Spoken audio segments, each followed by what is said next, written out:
예, 안녕하십니까. 네. 지금 우리 한반도에 우리가 살고 있는데요.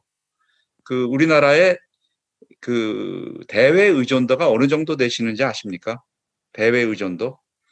근데 우리나라의 대외 의존도가 한때는 한 110%, 120%. 그러니까 무역이 우리나라의 GDP에 차지하는 비율이 거의 뭐 100%입니다. 그러니까 쉽게 얘기하면 한반도 밖에서 일어나는 일이 훨씬 더 우리나라부터 중요한 그런 세상이 됐는데, 여전히 우리의 생각은 이 우물안 개구리처럼 그 영역을 한반도, 조금 넓히면 동북아, 맨날 요 틈바구니에서 벗어나고 있지 못하다라는 그런 생각이 같습니다. 근데 우리나라의 번영과 안전과 국민들의 삶이 사실은 훨씬 더 넓게 크게 밖에서 일어나는 일에 영향을 받는다. 그런 측면에서 제가 우물안 개구리라는 걸 여러분에게 보여드렸고요. 그다음에 우리나라의 한반도의 어떤 지정학적 환경과 관련해서 여러분들이 뭐 우리가 한반도를 사니까 뭐 그냥 지난 한 한국 전쟁 이래로 평화, 특히 여러분들이 태어나신 이래로 대한민국은 정말 평화로운 시대 속에서 살았습니다. 그리고 뭐 민주화도 이뤄냈고 산업화도 이뤄냈고, 아마 2차 세계대전 이후에 실질적으로 민주화와 산업화를 이뤄낸 선진국가에 진입한 나라는 아마 조그만 도시국가들은 있지만 한국이 유일하지 않을까라고 생각합니다. 그런데 우리가 놓여 있는 이 한반도라는 상황을 한번 보시죠. 이 사람은 시카고 대학의 존 미어샤이머라고 하는 아주 유명한 현실주의자죠. 뭐 미국의 3대 국제정치학자라고 일컬어지는 분인데, 이분이 얼마 전에 중앙일보에서 이런 인터뷰를 했습니다. 전 세계에서 지정학적으로 가장 불리한 위치에 있는 나라가 한국과 폴란드다. 그리고 이 강대국으로부터 둘러싸여 있는 두 나라가 역사상 지도에서 완전히 사라진 적이 있다는 것이 놀라운 일이 아니다. 그만큼 우리나라의 전략 환경이라는 게 최악이라는 거죠. 우리 주변에서 강력한 신흥 국가들이 등장할 때마다 예외가 없습니다. 나라가 망하거나 큰 전쟁을 겪어왔습니다. 여러분, 중국 대륙에서 말이에요. 한나라라는 강력한 통일 국가가 등장했을 때 우리 역사상 최초의 통일 국가였던 고조선이 멸망합니다. 한무제에 의해서 무력으로 정벌당하죠.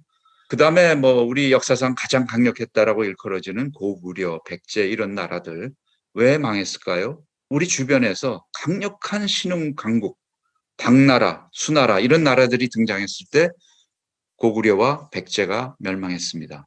징기스칸 초원에서 몽고라는 원나라가 등장했을 때 고려가 30년 동안 싸우다가 강화도에 피해서 겨우겨우 싸우다가 결국 항복을 했습니다.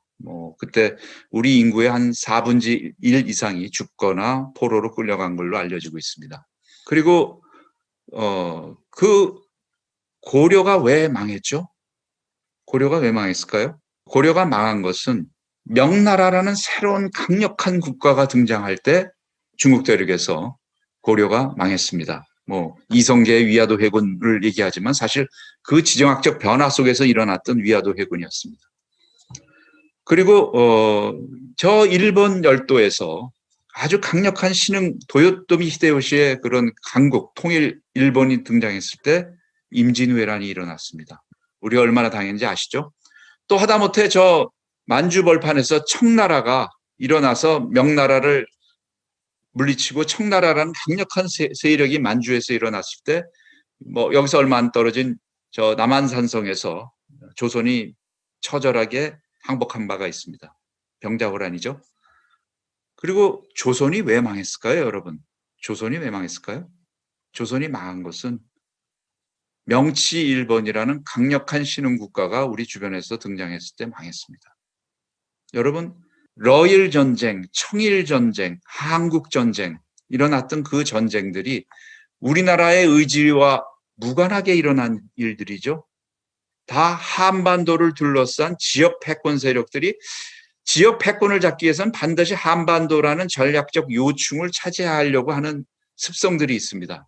한때는 중국, 그 다음에는 러시아가 와서 했고, 그 러시아를 막기 위해서 또 일본이 등장하고, 일본이 또 우리를 먹고, 또 그 와중에 다시 러시아가 부흥하고 이런 와중에서 러일 전쟁이 일어났고 한국 전쟁이 일어난 것은 러시아의 스탈린의 야욕이 작용한 결과입니다. 그래서 그것이 우리 주변에 하여튼 그 강력한 우리보다 훨씬 강한 중국, 러시아, 일본이라는 이 세력들이 있는데 이 세력들은 한반도를 정복하거나 복속시키거나 지배했던 경험들을 다 갖고 있습니다. 러시아도 러일 전쟁도 일으켰고 한국 전쟁 1950년에 전쟁을 일으켰던 장본인들입니다. 그렇게 본다면 우리나라의 전략 환경이 얼마나 나쁘다는 것을 여러분이 이해해야 하셔야 되고 어떻게 보면 한국 전쟁 이래의 한 70년 동안의 기간은 굉장히 이례적인 상황입니다.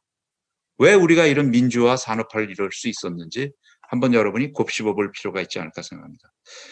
제가 지금서부터 하는 이제 역사적인 하나의 흐름을 여러분에게 설명해 드리겠습니다.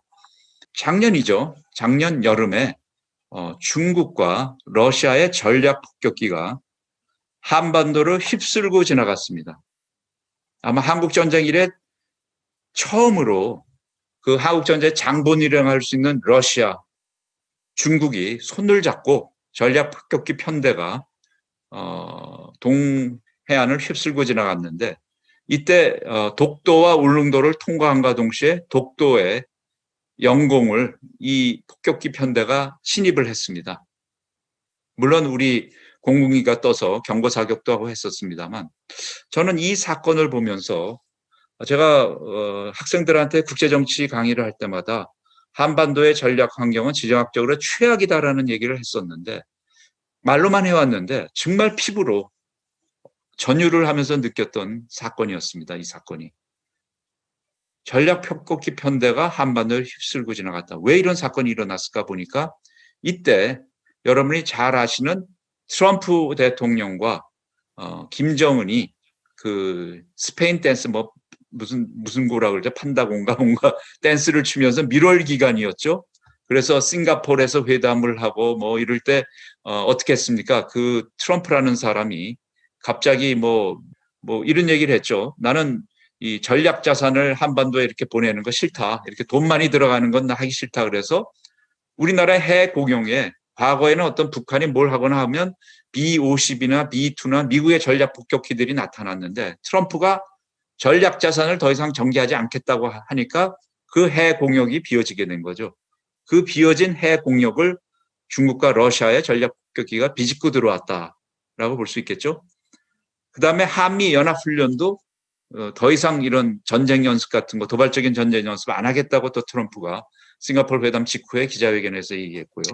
그러니까 한미 동맹의 비어진 공간을 바로 중국과 러시아가 파고들더라. 그리고 이때 묘하게도 그 아베라는 사람이 우리에 대해서 경제 보복을 하고 있는 바로 그 타이밍이었습니다. 한미일 간의 협력이 흔들리고 있는 상황 속에서 중국과 러시아가 오는 이 모습. 이거를 여러분이 한번 생각해 보십시오. 이 상황을. 네. 자, 여러분 여기 한번 가보신 적 있으세요? 여기는 덕수궁 바로 뒤에 가면 있는 곳입니다. 중명전이라고 하는 곳이죠. 고종 황제의 서재입니다. 근데 이곳이 굉장히 우리나라에서는 치욕적인 상황입니다. 여러분 이번 주말에 혹시 괜찮으시면 덕수궁 돌담길을 돌아서 이 중명전 한번 꼭 가보세요. 여기 가시면 우리나라 대한민국의 젊은이로서 한번 반드시 곱씹어 봐야 될 역사가 여기 있습니다. 아주 치욕적인 곳이죠. 여기서 여기 가면 이런 밀랍 인형들이 있는데요. 저 앞에 있는 머리까지 진 사람이 우리 안중근 의사한테 사살을 당한 바로 그 이토 히로부미입니다. 이토 히로부미. 이 이토 히로부미가 조선의 대신들을 몰아놓고 을사능약을 국권을 빼앗는 능약을 강요하고 하는 그런 장면입니다. 이것이 바로 그 중명전에서 일어난 일입니다. 근데 제가 우연한 기회에 이 을사능약에 녹취한 내용들을 본 적이 있는데 바로 이 회담 내용이죠. 이때 이토 히로부미가 조선의 대신들에게 이런 얘기를 합니다. 조선의 대신들 너희들 잘 들어라. 나라를 살릴 수 있는 기회가 있었는데 너희들이 나라를 살리기 위해서 한 일이 있으면 나에게 하나라도 얘기하라는 식으로 마구 윽박지르는 내용이 있습니다. 전 뭐 그거 입고 굉장히 부들부들 떨면서 화가 났고 저런 나쁜 놈이 있나라고 생각을 했는데 나중에 냉정하게 한번 생각해 봤습니다. 나라를 살릴 수 있는 기회가 있었는데 니들이 한 일이 뭐냐? 그게 과연 뭐였을까요? 여러분들도 한번 그 내용을 한번 곱씹어 봐야 됩니다. 우리나라의 역사 교과서를 보면 이 시대를 어떻게 기술하고 있는지 보세요. 우리나라에 굉장히 이런 좋으신 계명군주가 있어가지고 나라를 근대화하고 계몽시키고 하려고 굉장히 노력을 했고 우리는 참 근대화하려고 노력을 했는데 이 외세, 특히 일제가 정말 악랄해서 할 수 없이 나라를 빼앗겼다. 이게 우리의 어떤 역사의 기술입니다. 저도 그렇게 역사 공부를 했습니다. 근데 우리가 정말 나라를 빼앗긴 교훈을 가지려면 왜 나라를 빼앗겼느냐? 우리가 무엇을 잘못했는지에 대한 것도 한번 생각해 봐야 된다. 조선이 왜 망했을까도 한번 생각해 봐야 됩니다. 아까 그 이토 히로부미의 얘기 중에 여러 가지 곱씹어야 될 내용들이 있지만 뭐 지금서부터 일단 뭐 이게 전부는 아닐 겁니다. 그러나 일단은 한번 여러분과 같이 생각해 보는 시간을 갖도록 하겠습니다. 여기 있는 이 세 사람은 우리가 흔히 알고 있는 명성황후의 영정 사진이라고 그러죠. 근데 현재 밝혀진 것은 이 세 분의 사진 전부 사실은 명성황후 사진이 아니랍니다. 근데 우리가 교과서에도 다 이런 사진이 실려 있기 때문에 명성황후라고 하는데 사실은 고종과 이 명성황후 이 두 콤비가 참 조선을 막판에 엉망진창으로 했다라는 그런 생각을 저는 금할 길이 없습니다. 여러분 우리 역사 교과서를 보면 한쪽 구탱이에 한 두 줄 정도 이런 기술이 있습니다. 거문도 사건. 여러분 거문도 사건을 아세요? 거문도 사건. 영국 해군이 느닷없이 우리 한반도 남쪽에 있는 거문도를 점령하는 사건입니다. 왜 이런 사건이 일어났죠? 왜? 느닷없이 영국 함대가 나왔죠. 그냥 그 기술에 의하면 러시아의 남하를 막기 위해서 거문도를 점령했다. 그리고 이 사람들이 거의 2년 가까이 이 거문도를 점령하고 있었습니다. 당시에 세계에 어떤 해양 패권을 갖고 있던 영국이 한반도에 상륙해서 섬을 점령하고 있는 사건을 우리 교과서에는 아주 짧게 기술하고 있습니다. 근데 여기에 많은 비밀이 놓여 있습니다. 조선이 망하게 되는. 이 사건이 왜 일어났나? 아까 명성황후의 모습을 보였는데 여러분 잘 아시다시피 청일전쟁에서 1894년이죠. 청일전쟁에서 일본이 이겼습니다. 일본이 이겼으니까 이제 조선은 중국의 속국으로부터 청나라의 속국으로부터 이제 일본 것으로 돼야 되는 상황이었죠. 사실은. 그러나 그 일이 일어나지 않습니다. 왜 안 일어났죠? 왜 일본은 청일전쟁에 이겼음에도 불구하고 조선을 독차지하지 못했을까요? 아마 여기 답을 알고 계신 분 몇 분 계실 겁니다. 역사 공부 열심히 하신 분들은 다 알 거예요. 바로 삼국 간섭이라는 게 있었죠. 독일, 프랑스, 러시아가 일본이 한반도를 전부 먹는 거를 회방을 놀죠. 삼국 간섭이라고 합니다. 그리고 이제 러시아가 상당히 한반도에는 야욕을 갖고 있는 나라입니다. 그래서 이 삼국 간섭을 통해서 일본에 저걸 막게 되니까 조선 조정에서는 점점 러시아에 대한 의존도가 커지게 됩니다. 그래서 이 러시아하고 그 명성황후 측하고의 밀약이 있어서 거문도를 이 러시아 사람들은 항상 왜 부동항, 얼지 않는 항구, 태평양으로 나오고 싶은데 브라디보스톡은 깡깡 어는 거죠. 그래서 그 항을 얻고 싶은데 이 거문도를 말하자면 제공할 수 있다라는 거죠. 그런 밀약이 있었다라는 겁니다. 그래서 거기에 놀란 영국이 그걸 차단시키기 위해서 거문도를 점령했다라는 겁니다. 그래서 이 거문도 사건이 일어나게 됩니다. 이런 와중에 여러분 명성황후 시해 사건, 일본이 우리 명성황후를 시해하는 사건이 일어나죠. 여러분 뭐 참 일본 나쁜 놈들이죠. 있을 수 없는 그런 일을 저질렀습니다.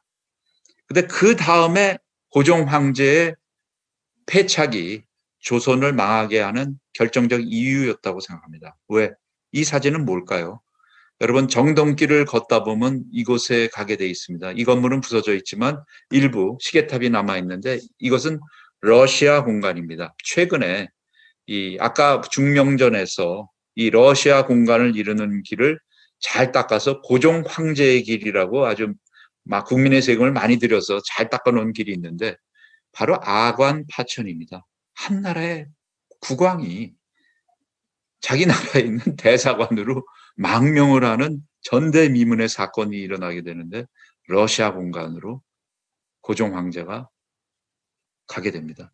그래서 이때 뭐 러시아가 거의 한 2년 가까이 조선을 완전히 좌지우지했습니다. 뭐 철도권 무슨 권 다 뭐 이권을 다 독차지하고 그랬죠. 이 고종 황제가 러시아에 가게 됐던 이거 우물안 개구리 세계 정세를 전혀 모르고 있던 사람의 패착이었다고 봅니다.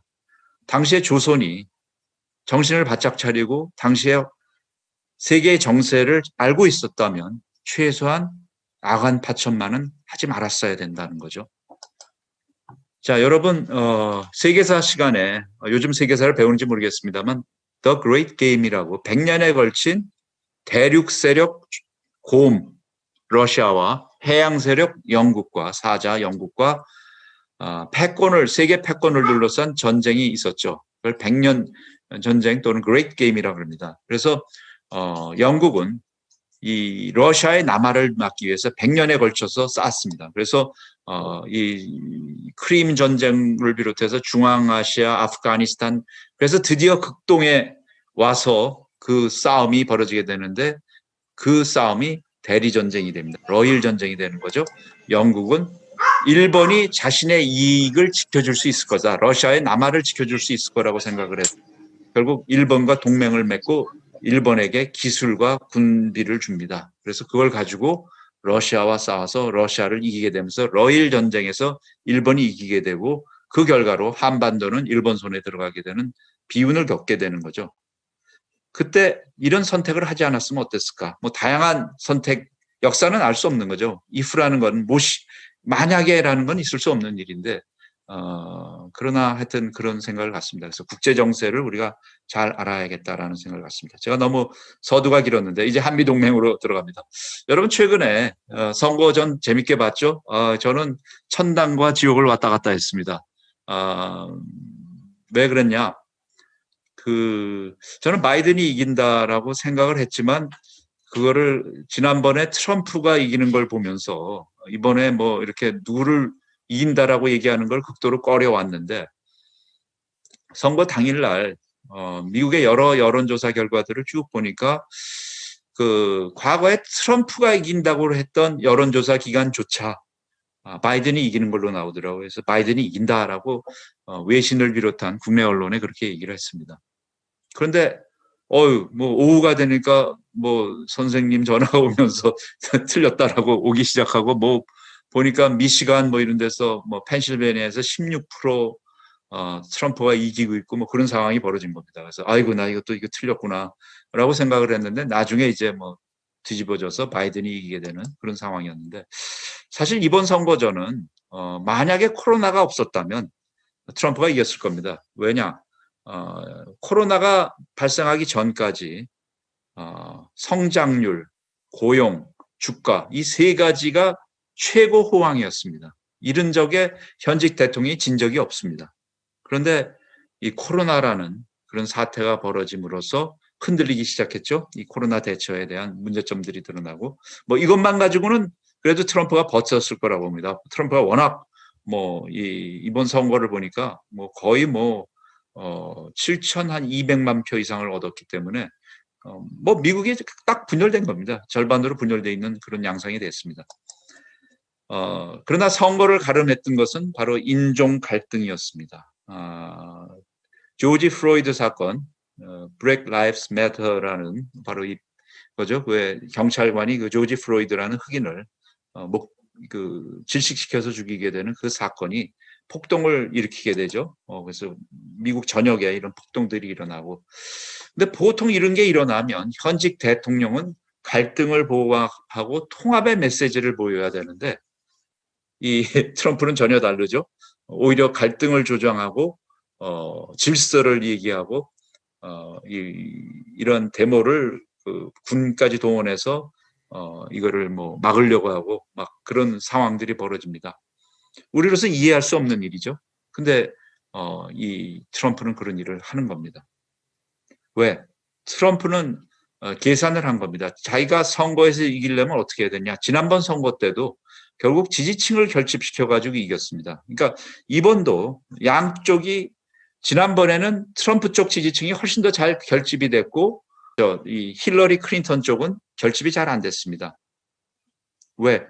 힐러리는 서민의 어떤 대표하는 민주당의 어떤 노동조합이랄지 이런 학식이 고학력의 이런 젊은이들이랄지 이런 사람들을 대변하는 게 리버럴인데 민주당의 지지층들인데 이 사람들이 보기에 저 힐러리는 우리 편이 아니라 동부의 저 엘리트들 돈 많은 월스트리트를 대변한다 그래가지고 이탈이 일어난 거죠. 그리고 흑인들도 서민 흑인들도 선거장에 안 나갔습니다. 그 결과 매번 미국의 선거에서 민주당의 표를 찍던 3개 주가 있습니다. 펜실베니아, 위스콘신, 미시간이라는 러스트 벨트죠. 쇠락한 미국의 공업지대고 여기에는 정말 노동조합이랄지 이런 민주당이 표밭이었는데 거기가 완전히 배반을 일으켰고 거의 0.2%에서 0.5% 차이로 아주 근소한 차이로 이 3개 주를 힐러리가 뺏기게 됨으로써 트럼프가 신승을 하게 됩니다. 아무도 예상 못하게 트럼프가 이겼는데 이번에도 또 그런 전략이 된 겁니다. 그런데 이번에 이 인종 갈등이 터졌기 때문에 흑인들이 결집을 하고 유색 인종들이 결집을 하고 민주당이 결집이 일어났고 공화당은 백인들을 결집시킨 겁니다. 백인들이 갖고 있는 불안감. 여기 보시면 블랙 아메리칸, 아프리칸 아메리칸은 뭐 90% 이상이 다 민주당을 찍습니다. 파란 거는 민주당이고 빨간 거는 공화당이죠. 그런데 이제 화이트는 백인들이 더 많습니다. 그래서 이런 식으로 계속 하고 있는데 이걸 보시면 지금 미국에 있어의 머저리티는 현재로서는 백인입니다. 그런데 점점 백인 숫자가 줄어들고 2040년이 되면 마이너리티로 백인이 떨어지게 됩니다. 50% 이하로 떨어지게 되는 거죠. 그러니까 백인들은 불안감이 많은 거예요. 이런 인종 갈등이나 이런 거에 대해서. 그래서 그거를 트럼프가 파고든 겁니다. 백인들을 결집시키는 쪽으로 백인의 불안감을 부채질하고 인종 갈등을 계속 부채질하면서 선거 전에 임한 거고 그 결과 굉장히 놀라운 상황이 된 겁니다. 재밌게도 트럼프가 지난번 선거보다 지지율을 더 높였습니다. 그리고 지지율을 더 높였는데 표도 더 많이 얻었습니다. 근데 문제는 바이든이 조금 더 많이 얻었습니다. 그러니까 조금 더 투표장에 유색인종이든 민주당 지지층들이 더 나왔다는 겁니다. 그만큼 미국은 지금 굉장히 분열되어 있다. 그래서 물론 미국은 중간 이 선거인단 제도라는 게 있어서 한 표만 이기더라도 그 표에 있는 선거인단을 이긴 사람이 다 독식을 하는 거기 때문에 그래서 대충 270개의 의석을 갖게 되면 선거인단 수를 확보하면 대통령이 되는데 지금 현재는 306석을 바이든이 이기고 있기 때문에 뭐 천지개벽 어떤 일이 일어난다 하더라도 트럼프가 대통령이 될 가능성은 저는 굉장히 희박하다. 조만간 바이든 씨로 되지 않을까라고 생각합니다. 자, 이제 바이든의 시대에 과연 우리 앞에 놓여 있는 상황들이 어떤 건지 한번 얘기해 보겠습니다. 우선 이 동아시아에 있어서 하나의 큰 도전은 바로 이 친구가 벌리고 있는 불꽃놀이죠. 네, 이 친구의 취미 활동은 로켓 쏘기입니다. 로켓맨. 뒤태가 많이 나올 겁니다. 네. 이거는 뭐 저 고속도로 상에서 미사일을 꺼내다가 저 앞에 보이는 터널이 보이죠? 거기서 이제 뭐 노동 미사일을 쏘는 겁니다. 이건 뭐 우리 남한을 겨냥해서 쏘는 미사일들입니다. 이렇게 훈련하죠. 자, 게임 체인저가 나왔죠. 뒷짐지고 있는 친구가 뒤태를 보이는 친구가 그 아저씨고요. 네, 이거는 이제 잠수함 발사 미사일을 또 쏘는 북극성이라는 미사일을 쏘는 장면이고 이거는 뭐 땅콩처럼 생긴 거지만 이게 그 무시무시한 수소 폭탄입니다. 6번째 핵실험에 사용한 폭탄이고 2017년 9월 달에 이 실험을 했고요. 성공했습니다. 이거는 뭐 거의 지난번 그 전 선거보다도 한 15배에서 20배 정도 파괴력이 커지고요. 이게 아마 서울 상공에서 터지면 그 자리에서 아마 300만 정도 죽는다고 봐야 될 겁니다. 네. 그리고 그 얼마 안 있다가 괴물 같은 화성 15호라는 미사일을 쏘고 이 미사일이 미 본토까지 날아가는 능력을 보여줬습니다. 그리고 멋있게 평화 공세, 피스 오펜시브라고 그러죠. 나 이런 배경이 다 됐으니까 나를 이제 인정해야 돼, 니들은. 그러면서 나 평창 올림픽에 갈 수 있고 나 미국하고 협상할 용의가 있다. 근데 참 ABC를 잘해요. 그러니까 이 친구들이 하려고 하는 건 이제 파키스탄. 근데 여러분 아시다시피 지금 세계 핵 보유 국가가 8개 나라가 있습니다. 8개 나라. 그리고 그중에 5개 나라는 안보리 상임이사국입니다. 나머지 3나라가 이스라엘, 인도, 파키스탄입니다. 지금 북한은 어나더 파키스탄, 인도, 이스라엘이 되려는 겁니다. 그럼 왜 어떻게 하느냐? 이 8개 나라는 핵을 갖더라도 국제사회로부터 제재를 받지 않습니다. 그죠? 안보리 상임이사국 5개 나라는 법적으로 이 핵 보유국 지위를 인정받았습니다. 그런데 이 나머지 3개국은 그럼 어떻게 제재를 받지 않느냐? 유엔 제재를 받지 않는 3나라는 왜 그러냐? 바로 미국이 묵인해 주시기 때문입니다. 패권 국가인 미국이 묵인해 주는 겁니다. 그래서 북한의 거는 뭐냐? 내가 미국까지 공격할 수 있는 모든 핵무기를 다 개발하고 난 다음에 미국하고 딜을 하는 겁니다. 너희들한테는 절대 위협이 되지 않겠다. 파키스탄, 인도, 이스라엘처럼 너희와는 협력하고 너희한테는 절대 위협이 되지 않겠다. 우리 너희하고 협력할 용의가 있다라는 것을 지난 20, 30년 동안 협상 과정에서 끊임없이 미국 쪽에게 그렇게 얘기를 해왔습니다. 그래서 사실상 하드웨어적으로는 이 평창 올림픽 참가하기 전까지 다 완성을 했습니다. 지금 남아있는 거는 뭐 한 1000여여 발에 달하는 각종 미사일도 있고 운반수단이 핵탄두도 아마 80개 정도 있을 겁니다. 갖고 있고요. 근데 이제 남은 거는 이걸 갖고 있더라도 국제사회로부터 제재받지 않는 상황. 그건 어떻게 하냐? 미국한테 묵인받아야 되는 겁니다. 그래서 미국하고 지금 단판을 짓는 겁니다. 이 친구들이. 어떻게 하느냐? 내가 갖고 있는 이 미사일, ICBM, 그건 포기할 수 있어. 미 본토까지 가는 미사일 우리 더 이상 포기할 수 있어. 그리고 우리가 갖고 있는 핵무기나 핵 물질 같은 거를 테러리스트나 제3자한테 넘겨주지 않을 거야. 그럼 뉴욕도 안전해. 이런 걸 가지고 지금 딜을 하려는 겁니다. 끊임없이. 그래서 우리 갖고 있는 이거는 건들지 마. 이건 우리가 필요해. 우리는 핵보유 국가야. 그런데 미국한테만은 우리가 위협이 되지 않고 너희와 협력할 상황이 되고 핵보유 국가로서 국제적인 의무는 우리가 다 지겠다. 이런 것이 지금 북한의 해법입니다. 그래서 이걸 어떻게 하려고 하느냐? 교본대로 따르고 있습니다.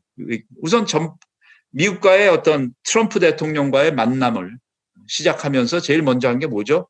우리 문재인 대통령을 만나서 단도리를 하는 거죠. 남쪽을 자기네 편으로 끌어들입니다. 그리고 시진핑 주석도 이제 만납니다. 그동안 안 만나고 있었죠. 왜? 김정은이가 트럼프를 만난다 그러니까 시진핑 주석이 급해진 겁니다. 자기는 지난 6년 동안 김정은을 안 만났거든요. 그러니까 트럼프를 만난다 그러니까 부랴부랴 김정은을 만나게 되는 겁니다. 참 잘하죠, 외교? 네, 이게 아주 정석입니다. 그래서 중국, 한국을 쫙 그 단도리를 만들어 놓고 드디어 이제 이렇게 트럼프하고의 회담을 합니다. 이 친구들이 얘기하는 건 뻔합니다. 그래서 흔히 얘기하는 스몰 딜이라는 표현을 쓰죠. 스몰 딜이 뭐냐? 이제 영변이라는 핵시설이 있는데 이거는 굉장히 오래된 시설입니다. 1970년대 중반서부터 만들어낸 시설인가 50년 가까이 된 시설이라서 이거 우리가 다 폐기할 수 있다. 그 대신에 제재, 국제사회 제재 다 해제해달라는 겁니다. 그게 북한이 얘기하는 스몰 딜입니다. 자, 영변을 해제시키면 어떤 일이 일어나느냐? 어휴, 대단한 일이야. 이거 어마어마한 의미가 있어. 다들 그렇게 생각하시죠? 그렇죠. 옛날에 북한 핵 개발의 역사적인 상징성을 영변이라는 시설이 갖고 있습니다. 그런데 우리가 알고 있는 것은 북한은 매년 핵탄두 12개 정도를 만들어낼 수 있는 커파시티가 있습니다. 능력이 있습니다. 영변에서는 많아야 2개, 3개 정도 만들어낼 수 있는 낡은 시설입니다. 나머지 9개는 비밀시설, 강선, 다른 곳에 있습니다. 그래서 영변을 다 제거한다 하더라도 북한 핵 능력의 80% 가까운 것이 그대로 살아나 있고 그건 최신 시설입니다. 이건 낡은 시설이고. 그래서 스몰딜, 영변, 북한이 얘기하는 건 이걸 상징적인 건 줄 테니까 그 대신 트럼프의 체면을 살려주고 이렇게 해줄 테니까 그 대신 전면적으로 제재 해제해달라. 이게 북한이 생각하는 거였고 이걸 위해서 쇼를 한 거죠. 하노이에서 기차를 타고 거기까지 간 겁니다. 그러면서 이제 트럼프한테 했는데 트럼프가 갑자기 너희 정말 비핵화할 생각 있어? 하라고 묻습니다. 포괄적인 핵 합의를 할 생각 있냐? 그 얘기는 안 하고 나 영변 줄게. 전면 해제. 이 얘기만 계속 김정은이 얘기하는 겁니다. 그러니까 이 트럼프조차 바이바이 하면서 자리에 일어서면서 너 아직 준비가 안 돼 있다 하고 나오는 그런 장면입니다. 하노이 회담이 결렬되는 상황이 바로 그 장면입니다. 그때서부터 이제 이 로켓맨의 본능이 살아나기 시작해가지고 뭐 빵빵빵빵 쏴대기 시작합니다. 뭐 여기 뭐 쏴대기 시작하는데 이 친구들 재밌게도 미국까지 날아가는 것만 빼놓고는 다 쏩니다. 그리고 지난 3년 동안 우리가 뭐 싱가포르, 하노이, 판문점, 뭐 남북 정상회담, 미북 정상회담, 역사적 장면, 뭐 모든 게 다 역사적인. 근데 이게 다 사실은 리얼리티 쇼였다. 이 회담을 통해서 단 한 개의 북한 핵탄두도 미사일도 없어진 게 없어요. 문제는 더 늘어났다는 겁니다. 매년 12개씩 늘어났으니까 지난 3년 동안 한 30개 늘어났겠죠. 쉽게 얘기하면. 미사일은 더 세련화되고 더 고도화되고 있습니다. 특히 남한용은 완전히 개과천선 황골탈퇴 완전히 달라진 미사일로 바뀌어버렸습니다. 옛날 스커드 미사일이 아닙니다. 이 리얼리티 쇼의 후과가 어떤 것인지 한번 우리가 생각해 봐야 됩니다. 자, 이거는 이제 잠수함 발사 미사일이고요. 뭐 이런 것도 한번 또 쏠 겁니다, 조만간. 그리고 이제 뭐 왜 그랬는지 모르지만 우리한테 무척 화가 났어요. 스몰 딜의 아이디어가 뭐 아마 한국 쪽 아이디어였던 것 같습니다. 영변을 하는 대신에 해제를 받는 그 아이디어를 우리의 아이디어로서 김정은에게 얘기했고 그래서 평양 선언에 바로 이 내용이 있습니다. 영변을 폐기하는 대가를 뭐 이렇게 해제해주는 제재 해제에 필요하다는 그 내용을 담았죠. 그리고 이제 뭐 우리가 굉장히 제재 해제에 대한 외교를 많이 했습니다. 유엔에서도 국제사회에다 대고 우리가 무슨 북한의 대변인인 것처럼 얘기를 했었는데 우리가 그렇게 노력을 했음에도 불구하고 뭐 트럼프가 받아주지 않은 거죠. 결국은 화가 나가지고 우리 연락사무소를 이렇게 폭파하는 장면입니다.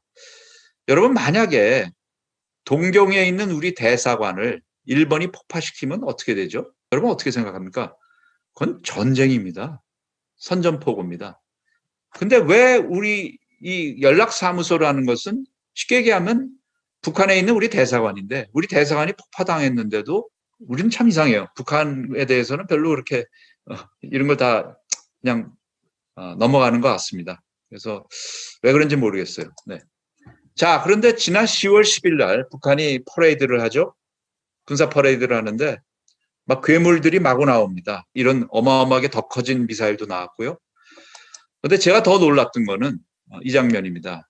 이게 북한 전차래요. 근데 여러분 여기 군 갔다 오신 분들도 있고 아시겠습니다. 이거 뭐 꼭 우리 K1 전차, K2 전차, 뭐 에이브럼스 미국 전차랑 똑같이 생겼어요. 자, 우리가 갖고 있던 것은 북한이 핵을 개발하는 이유가 이제 군사력 구축에 돈이 많이 들기 때문에 핵으로 하고 이제 핵이 완성됐기 때문에 경제에 올인한다. 이렇게 생각을 했는데 북한은 핵뿐만 아니라 재래식 군대에도 올인하고 있고 경제에 올인하고 있다? 저는 잘 모르겠습니다. 네.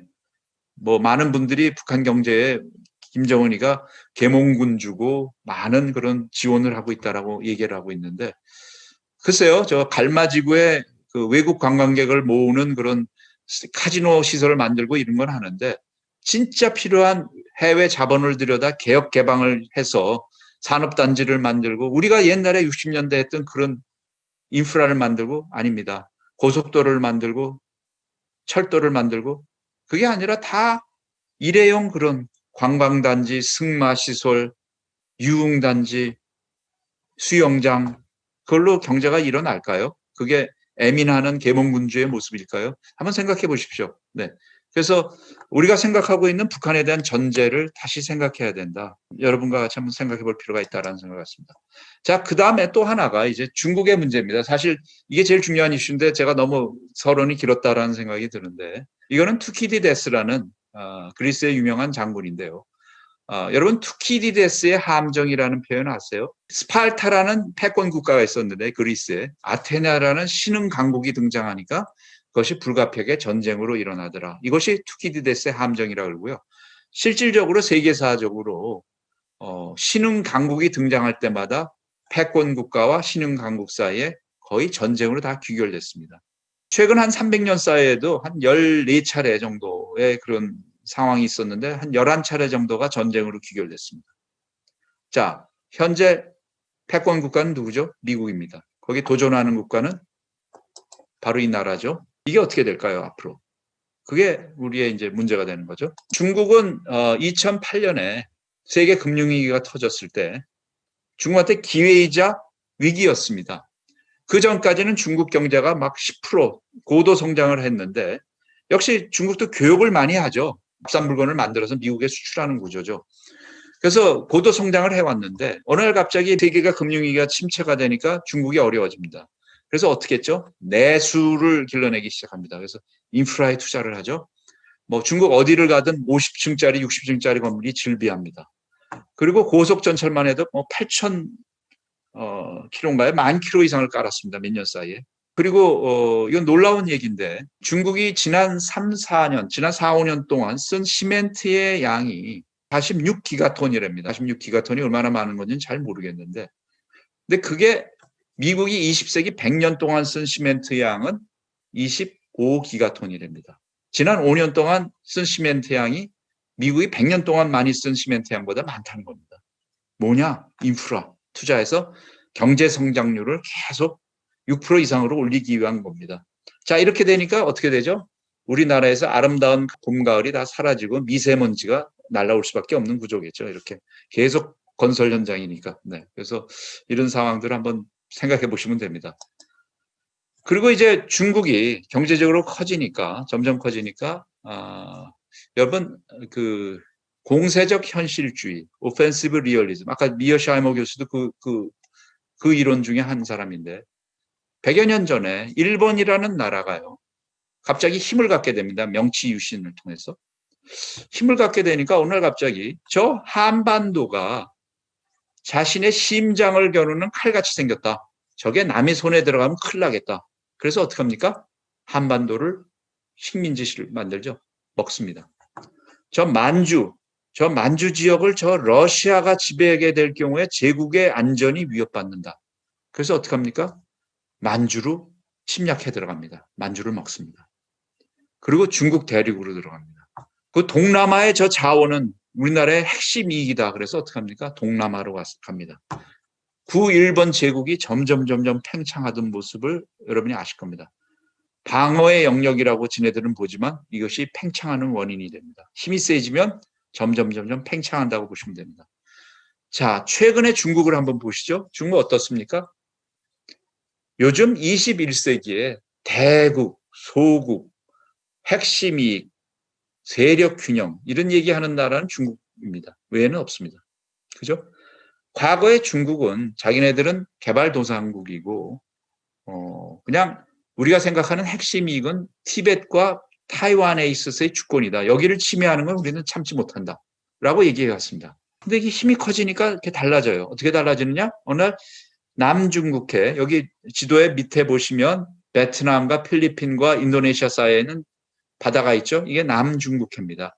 여기를 핵심 이익이라고 얘기를 합니다. 그런데 조금 있더니 그게 아니에요. 핵심 이익이 아니라 영해가 됩니다. 여기는 우리 바다야. 여기 들어오지 마. 우리 바다가 됩니다. 그리고 이제 이 위에 있는 동중국해를 이제 말하자면 거기에 대부분을 또 방공식별구역으로 선포했습니다. 이 지역은 일본과 한국과 또 오키나와라는 미군 기지가 있기 때문에 이 동남아처럼 소프트한 곳이 아니기 때문에 아직은 영해라고 얘기는 하지 않습니다. 그러나 그 지역은 지금 방공식별구역으로 해서 점점 중국에 힘이 미치고 나가고 있습니다. 그리고 여러분들이 잘 모르는 곳이 있어요. 어디죠? 남중국해 위쪽에 있는 바다. 우리가 꽃게를 먹는 바다, 조기를 잡는 바다, 서해, 황해. 이거는 괜찮을까요? 그냥 한국과 중국이 사이좋게 잘 중간선을 그어서 잘 서로 잘 쓰고 있을까요? 한번 생각을 해보십시오. 자, 그래서 중국이 지금 중국이 하고자 하는 것은 이 남중국해와 동중국해의 그 열도선이 있죠. 첫 번째 열도선, 일본 열도, 오키나와, 대만, 필리핀, 인도네시아로 이어진 열도선이 있는데 이걸 제1도련선이라고 합니다. 지금 중국의 목적은 이 열도선 내 쪽에 남중국해, 동중국해로부터 미국의 영향력을 배제시키겠다는 겁니다. 여기에는 미국 항공모함 전단 못 들어와.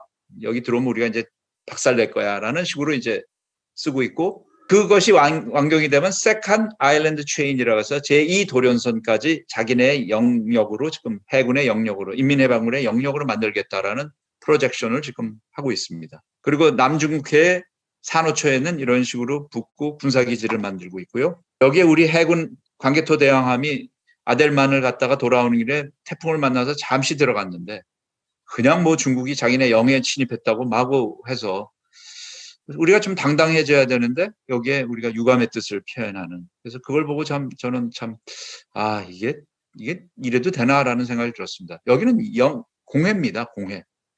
여러분 이 지역이 남중국해 동중국해에서 이렇게 말레카 해협으로 이어지고 중동으로 이어지는 이 Sea Lane of Communication, 스록이라고 그러는데 이거는 우리나라에 굉장히 사흘적인 이해관계가 있는 곳입니다. 우리는 100% 해외 에너지를 의존하죠. 어디에 의존합니까? 중동 석유입니다. 중동 석유가 어떻게 오죠? 중동으로부터 인도양을 거쳐서 말라카 해협을 거쳐서 남중국해를 거쳐서 동중국해로 들어와서 우리 여수로 들어옵니다. 이 Sea Lane of Communication은 우리나라의 사흘적 이해관계입니다. 근데 그 레인이 지나가는 곳을 지금 중국은 하나는 영해로 만들어놨고 하나는 방공 식별구역으로 만들어놨습니다. 그러면 어떻게 되는 거죠? 우리나라 루트가 생명선이 위협을 받고 있는데 지금까지 그 생명선은 누가 지켜왔습니까? 미 해군이 지켜왔습니다. 그래서 자유로운 항행, 누구도 사용할 수 있는 공해, 이거는 우리나라의 아주 사활적인 이익입니다. 근데 여기에 대해서 우리가 국제법이나 규범이나 갖고 중국에게 항의라고 얘기를 해야 되는데 그러지를 못하고 있다. 이거는 좀 저는 이해를 못하겠습니다. 그리고 동중국해 대부분 우리 2호도를 포함한 방공 식별구역으로 둬서 여기를 통과하는 비행기들은 중국한테 나 여기 지나갑니다라고 통보를 해야 됩니다. 자, 그다음에 서해 지금까지 우리 중간선은 124도 선을 가지고 그럼 거의 고부 50 정도를 서해를 통제를 합니다. 한국과 중국이 사이좋게. 최근 들어서 중국은 125도 선을 주장하고 이 125도 선 서쪽으로 한국 해군 함정 들어오지 못하게 얘기하고 있습니다.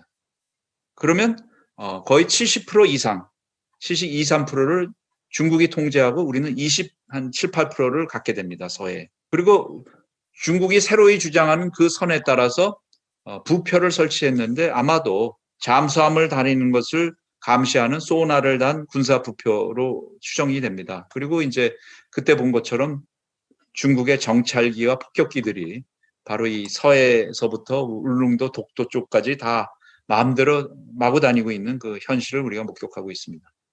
중국은 지금 원벨트 원로드라 그래서 1대1로죠. 우리 작은 봉우리가 그 큰 산봉우리 중국군과 같이 꾸겠다. 운명 공동체다. 바로 그 1대1로입니다.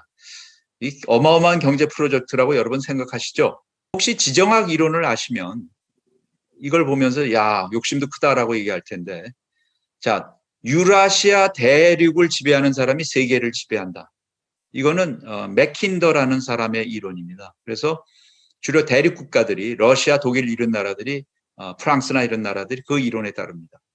반대로 해양을 지배하는 사람이 세계를 지배한다. 이건 앵글로색슨, 영국, 미국. 이건 마한의 이론입니다. 1대1로는 유라시아 대륙과 해양을 동시에 지배하는 1대1로입니다. 욕심쟁이죠. 두 가지 다 하겠다는 겁니다. 이렇게 이제 도전장을 낸 겁니다. 그래서 써니힐인가 어디서 시진핑이가 오바마 대통령한테 이 태평양은 너무 넓어서 우리 미국과 중국이 사이좋게 있을 수 있다라고 얘기하니까 씩 웃는 그런 장면입니다. 중국 앞으로 어떻게 할까? 중국의 미래에 대한 얘기인데 데이비드 샴보라고 굉장히 미국에서 제일 유명한 중국 전문가입니다. 이 사람이 중국에 대해서 굉장히 비관적인 전망을 해서 깜짝 놀란 적이 있습니다. 중국의 붕괴라는 그런 아티클을 쓴 적이 있는데 이거는 뭐 이제 이런 거죠. 이 중국이 등소평이 등장하면서 실용주의 노선을 거치면서 고도 경제 성장을 하고 쭉 경제 성장을 해왔습니다. 근데 지금 중국의 모습은 갑자기 성장률이 더 이상 올라가질 않습니다. 그죠? 성장이 옛날처럼 막 10%, 15%안 됩니다. 성장률이 멈췄습니다. 게다가 사람이라는 게 말이에요. 등이 따뜻하고 배가 불러지면 생각이 막 납니다. 우리 정치학 교과서를 보면 소득이 늘어나면 정치 참여의 요구가 폭발하도록 되어 있습니다. 그래서 우리도 소득 수준이 일정 부분 중진국 수준에 도달했을 때 민주화 운동이 일어났습니다. 근데 이 과정이 지금 중국에서 일어나고 있는데 그걸 중진국의 함정이라고 합니다. 중진국의 함정. 자, 전 세계적으로 이 중진국까지 도달한 나라들은 많습니다. 세계사적으로. 근데 그걸 극복하고 선진국이 된 나라는 많지 않아요. 우리나라가 어떻게 선진국이 됐느냐를 한번 봅시다. 우리는 산업화를 이뤄냈죠. 바로 지금 중국의 모습입니다. 누가 그 산업화를 만들었습니까? 요즘 뭐 역사에 대해서 뭐 다른 평가를 하시는 분들도 많지만 저는 박정희 대통령이 만든 그 틀이야말로 우리가 산업화를 만들어내는 하나의 길이었다고 봅니다. 그런데 이 박정희라는 대통령이 산업화를 하면서 고도 경제 성장을 막 10%, 20%막 했습니다. 옛날 우리의 모습이 중국의 모습입니다. 그런데 어느 날 보니까 성장률이 더 이상 올라가지 않는 거예요. 그리고 막 뭐 침체가 돼. 그리고 막 국민들은 아우성이야. 막 데모도 해. 뭐 학생들이 막 데모도 하고 야단이 났어요. 그러니까 이 사람이 생각하기에 이게 우리가 좀 더 발전을 하려면 국가가 효율적으로 거버넌스가 이루어져야 되는데 저렇게 저항들을 하고 뭘 하니까 저 저항을 탄압을 하고 긴급 조치를 만들고 또 어떡합니까? 이게 발전이라는 것은 분합니다. 한 사람이 하는 걸 두 사람이 하고 두 사람인 걸 네 사람이 하고 네 사람이 8사람, 16사람 발전해 나가는 길입니다. 그게 다원적으로 되는 거죠. 근데 이 과정이 시끄럽죠. 그러니까 이 사람이 보기에는 그거 굉장히 비효율적이다. 이게 지금 우리가 처한 문제를 극복하기 위해서는 그러면 안 돼. 16명이 하는 걸 8명, 8명이 4명, 4명 2명, 1명 나한테 다 집중시켜. 뭐죠? 여러분들은 경험이 없지만 전 경험이 있습니다. 바로 유신헌법이라는 걸 만들어서 독재 국가를 완전히 공고화했습니다. 모든 권력을 대통령한테 집중시킨 거죠. 그 결과 어떤 일이 일어났습니까? 빠바방 12.6이 일어납니다. 그리고 그 다음서부터 한 10년에 걸쳐서 민주화가 일어나고 그 민주화 산업화를 이룬 박정희의 공로가 있지만 그 다음 그 민주화라는 건 또 YS와 김대중과 우리 모든 사람 국민들의 피와 땀에 걸쳐서 그것이 결국은 민주화를 이뤄내서 중진국의 함정을 벗어난 가장 큰 비결은 민주화입니다. 그러니까 산업화까지는 도달한 나라들이 있었는데 그걸 극복해서 선진국이 된 나라, 그 비결은 민주화입니다. 민주화 없이 선진국이 된 나라는 여러분이 한번 역사 교과서를 찾아보고 선진국 케이스들을 보세요. 단 한 나라도 없습니다. 자, 그럼 중국이 지금 놓여진 도전은 뭡니까? 민주화의 도전입니다. 자, 여러분 이것은 뭐죠? 천안문 사태 아십니까? 30년 전에 이런 일이 일어났습니다. 중국 베이징에 있는 천안문에 학생들이 대규모로 일어나서 자유만세, 민주만세를 부르짖으면서 거대한 데모가 일어났고요. 이거는 학생이 용감하게 인민해방군의 전차를 행진을 가로막고 있는 그 장면입니다. 이게 아주 유명한 장면이죠. 그리고 이 천안문에 자유의 여신상을 세우고 이렇게 데모를 했습니다. 이때 조자양이라는 당시의 당 총서기는 학생 편에 섰습니다. 우리가 발전을 하기 위해서는 저 민주주의 요구를 받아들여야 된다는 거였고 등소평은 아직 아니다 라고 그래서 군을 동원해서 싹쓸이해서 다 진압을 합니다. 이 사건이 지난 지가 30년이 지나서 많은 이제 외국 공간들의 문서들이 다 외교 전문들이 공개가 되죠. 민주주의 국가들에서는. 거기에 보면 영국 대사관 문서, 미국 국무성 문서 이런 것들을 보니까 이 사건에서 한 10,000여 명 정도 되는 학생들과 시민이 이 진압 과정에서 죽었습니다. 네. 그러니까 뭐 스케일이 우리하고는 다른 거죠. 어마어마한 스케일입니다. 하여튼 그런 비극적인 사건이 있었습니다. 이 사건을 두고 등소평과 조자양의 입장이 다른데 조자양 씨는 그 이후에 이제 가택연금을 당해서 죽을 때까지 풀려나지를 못했는데 죽기 전에 음성으로 유언을 남겼습니다. 조국이 근대화를 하기 위해서는 반드시 의회제 민주주의를 채택해야 된다라는 얘기를 하고 죽었습니다. 그 육성이 있습니다. 반면에 등소평 씨는 이 사건이 끝나고 난 직후에 영국 대사관 전문에 나와 있는데 그 간부들을 모아놓고 한 얘기가 200명의 죽음으로, 아마 뭐 그냥 그 당시에 200명 정도로 됐던 모양입니다. 200명의 죽음으로 중국군 20년의 안정을 얻었다라고 얘기를 합니다. 자, 근데 이 사건은 사실은 87년에 있었던 서울의 민주화가 굉장히 큰 영향을 미쳤습니다. 89년에 일어난 일입니다. 그런데 등소평 씨가 얘기한 것처럼 20년 동안 중국은 승승장구했습니다. 뭐 고도 경제 성장을 계속했죠. 그리고 막 드디어 이제 뭐 중국도 소득 만불 시대에 다다른 겁니다. 자, 그런데 어떻게 됐죠? 바로 민주화의 요구가 불물듯이 터지기 시작하는 거죠. 중진국의 함정에 소득이 높아갖고 두 자릿수 성장을 해야 되는데 6%, 7% 지금 뭐 실질적으로는 4%, 뭐 3%막 떨어집니다. 자, 중국 공산당은 국민의 표로 등장한 정통성을 인정받은 정권이 아니죠. 이런 경제 성장이 굉장히 중요한데. 그럼 어떡합니까? 지도자들, 시진핑 씨는 어떻게 생각할까요? 박정희 대통령하고 똑같이 생각하는 겁니다. 박정희 대통령 같이 똑같이 헌법 개정을 해서 등소평이라는 사람이 노택동의 그런 독재 정권의 폐단을 느껴서 중국의 집단 지도 체제를 도입을 했습니다. 그래서 11명의 상임위원을 두고 11명은 3개의 정파로부터 공청당, 태자당, 뭐 당해방 각각 체크앤밸런스를 하도록 만들었고 임기를 뒀습니다. 5년마다 임기를 뒀고 2번 임기 10년 이상은 못하게 돼 있고 당 총서기도 10년이 지나면 반드시 바뀌어왔습니다. 지금까지 스무스하게 그렇게 다 지켜왔습니다. 근데 이 시진핑 씨는 다시 모택동으로 가죠. 개헌을 해서 어떻게 했습니까? 종신제가 됐습니다. 주석이, 당 총서기가. 그리고 11명에 달하는 정치국 상무위원을 7명으로 줄였습니다. 그 대신에 옛날엔 정치국 상무위원들은 다 동등했습니다. 당 총서기의 역할은 first among equals입니다. 정치국원들 사이에 전원 일치를 봐야지 의견이 통합을 해서 하는 체제였습니다. 그러나 지금은 7명으로 줄이고 그 7명을 모두 자기의 측근으로 세웠습니다. 자기 말이 법인 사회로 만들었죠. 민주화 없이 이런 시스템을 가지고 과연 선진국이 될 수 있을까요? 여러분 어떻게 생각합니까? 이게 중국의 도전입니다. 자, 중국은 어떻게 하고 있습니까? 중국을 가시면 느끼는 거죠? 뭐죠?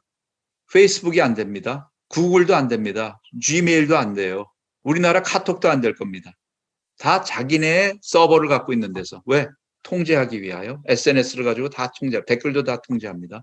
자, 뭐 이렇게 뭐 판빙빙서부터 뭐 재벌서부터 말로 하면 사라집니다. 그리고 중국에서 가장 요새 무서운 거는 CCTV입니다. 그래서 제가 알고로는 한 5억 대 정도의 CCTV가 있고요. 중국이 자랑하는 안면 인식 기능이 있습니다. 15억 인구가 어디를 돌아다니고 있는지 다 파악을 할 수 있습니다. 그리고 중국은 전자결제가 굉장히 발달해서 그걸 가지고 다 어디든지 파악할 수 있습니다. 자, 코로나를 이기는 비법 이겁니다. 다 격리시키고 다 파악할 수 있습니다. 굉장히 무서운 일이죠. 우리도 조금 저는 그 무서움을 느끼고 있습니다. 요즘 코로나 때문에 물론 우리가 코로나라는 거를 생각하면서 우리를 보호하기 위해서 그래야 된다라는 생각은 같지만 프라이버시는 과연 어떻게 해야 되느냐라는 문제가 있습니다. 요즘 여기 경험 있으신 분들도 모르지만 저는 그런 경험이 없으면 어떤 분이 이태원에 가셨다가 뭐 레스토랑에 갔다 왔는데 갑자기 문자가 와서 빨리 검사를 받고 자가격리하라고 통보가 왔답니다. 그러니까 GPS로 거기에 있던 분들에 대한 모든 저거를 벌써 우리 정부도 통제를 할 수 있다라는 얘기입니다. 무서운 세상이죠. 그리고 뭐 그런 것도 있지 않습니까? 뭐 어떤 사람이 이태원에서 있었는데 그 사람의 성 취향성까지 다 드러나고 뭐 어디 가서 누구랑 어떻게 뭘 했다 그게 다 드러나지 않습니까? 그 사람의 모든 일거수일투족이 멀쩡한 젊은 이의 그 취미 활동과 그런 게 다 드러나는 건데, 근데 우리는 그걸 당연스럽게 여기는 거 아니에요? 코로나를 위해서 내가 안 걸리기 위해서는 저 사람들 예방하기 위해서는 반드시 필요하다. 그러니까 한국, 일본, 중국은 일정 부분 동양이기 때문에 일정 부분 그런 공공을 위해서 개인의 프라이버시를 일정 부분 받아들이죠. 그러나 이제 미국이나 서방이나 이런 나라들은 그게 안 되기 때문에 코로나에 있어서의 통제와 숫자가 다른 이유는 저는 거기 있다고 생각합니다. 별다른 게 아닙니다. 그래서 어느 게 좋냐? 뭐 그거는 여러분이 한번 판단해 보시고요. 그러나 그럼에도 불구하고 좀 중국은 지나치다. 이렇게 딱 그래서 통제하는 거죠. 그런데 이런 통제에도 불구하고 우산혁명 아십니까? 홍콩에서 거의 뭐 800만에 달한 홍콩 시민 중에 150만 명이 데모에 민주화에 나왔습니다. 그래서 여기에 대해서 이제 국가보안법이라는 걸 만들어서 지금 통제하고 있고 그 민주화 운동을 하는 사람들을 체포하고 있습니다. 이 사람들이 여기서 부르는 노래는 임을 위한 행진곡입니다. 우리 데모 때 불렀던 그 노래들을 이 친구들이 부르고 있는데 대한민국은 이분들에 대해서 아무런 동정도 아무것도 표명을 못하고 있습니다. 거기에 대해서는 여러분들이 어떻게 생각하실지 한번 보십시오. 그리고 위구르와 티벳에서는 더합니다. 위구르 같은 경우에는 정치 수용소가 있어서 100만 단위의 사람이 수용돼 있고요. 바이오 데이터까지 하고 있습니다. 그래서 중국의 이런 통제를 가지고 민주화 없이 선진국이 되려는 하나의 길을 열고자 하는 거죠. 그리고 또 하나가 제조 2025입니다. 이것은 중국이 세계 최첨단 이제 기술력을 2025년까지 선진국 수준으로 가겠다. 2030년대에는 미국을 추월하겠다라는 계획을 갖고 있습니다. 그래서 여기에 가장 소프트한 타겟이 어딜까요? 한국입니다. 한국. 여러분 21세기 때 우리나라가 세 가지를 가지고 21세기 먹거리를 가졌다라고 자랑을 했습니다. 하나가 LCD, 또 하나가 자동차 배터리, 또 하나가 뭐죠? 반도체입니다. LCD 세계 1위 중국한테 뺏겼습니다. 우리나라의 많은 기업들이 중국의 투자 유치에 혹해서 가서 거대 공장을 짓고 했습니다. 그 사이에 그 기술을 또 중국은 싹 빼서 자기네 기업들에게 막대한 보조금을 주고 했습니다. 그래서 이제는 LCD에서는 중국한테 밀리고 있습니다. 자동차 배터리 또 우리나라의 뭐 LG 화학, 뭐 삼성 SDI 이런 데가 중국에 어마어마한 공장들을 지었습니다. 한때 우리나라의 자동차 배터리 기술력은 일본과 세계 선두를 다투고 있었습니다. 그런데 거기서 나온 막대한 물량의 자동차 배터리가 중국 전기 자동차에 쓰여지지를 않습니다. 형식 승인이 안 나는 거죠. 그 사이에 막대한 보조금을 중국 현지 자동차 배터리 공장에 주고 아마도 많은 기술을 뺐겠죠. 그래서 최근에는 완전히 세계 1등서부터 6등 사이에 우리 기업은 4등이었고 중국 기업들이 1, 2, 5, 6등을 차지하고 있었습니다. 자동차 배터리도 졌습니다. 삼성 반도체 하나만이 지금 남아있지만 반도체도 위태위태하는 상황 아니었습니까? 스마트폰도 뺏기고 있고. 그런데 이러한 중국의 어떤 약탈적으로 제 기술을 서방으로부터 뺏어오고 천인계획이라 그래서 세계의 유수대학에 있는 우수한 인재들한테 막 접근을 해서 뭐 투자를 하고 뭘 하고 하면서 빼오고 하는 그런 광경, 뭐 인민해방군 소속의 장교들이 MIT에 가서 박사과정에 들어갔다가 또 어디 뭐 무슨 실리콘밸리에 가서 기술을 빼오고 이런 것들이 이제 막 적발이 되면서 미국이 중국의 도전을 인내하지 못하게 된 거죠. 그래서 이 중국의 부흥에 대해서 미국이 브레이크를 걸기 시작하는 겁니다. 여러분 미국의 외교 정책을 어떻게 보십니까? 미국은 세계 패권 국가죠. 해양 국가입니다. 미국은 자기네 아메리카라는 안전한 대륙에 있습니다. 누구도 그 해양을 건너서 자기를 위협하는 세력은 없습니다.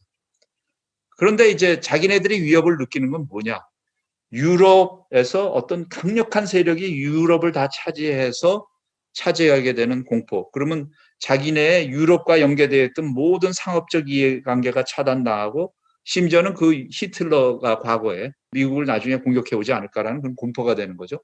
반대로 동아시아에 있어서 또 어떤 한 나라가 강국이 등장해서 동아시아를 완전히 도미네이트하는 거, 지배하게 되는 거. 그런 시나리오를 막는 거를 미국의 외교 정책입니다. 그래서 쉽게 얘기하면 그걸 흔히 얘기하면 이퀄리브리엄이라고 그러는데 동아시아의 균형, 유럽의 균형을 유지시키는 겁니다. 그리고 자기는 밸런서의 역할, 균형자의 역할을 하는 겁니다. 그래서 이 동아시아를 보면 러시아가 강력했을 때는 일본을 도왔죠. 역사적인 뭐 저것도 있지 않습니까? 카스라테프스 미략을 하면서 러시아를 견제하는 데 도와주기로 했고 또 일본이 커지니까 결국 일본과 싸움을 해서 일본을 주저앉혔고 그다음에 이제 러시아가 커서 러시아가 이 지역에 도미네이트하는 파워가 되려고 하니까 중국을 끌어들여서 유나이티드 프론트를 만들어서 대중 견제 전선을 만들어서 이 지역의 균형을 만들었던 그런 케이스가 있습니다. 지금 이제 중국이 바로 그러한 도전을 내밀고 있기 때문에 이 지역의 안정적 균형을 깰 수 있는 존재가 중국이다라고 지금 미국은 보는 겁니다. 여러분, 오픈도어 팔리시 존 헤이라는 미 국무장관이 1898년에 한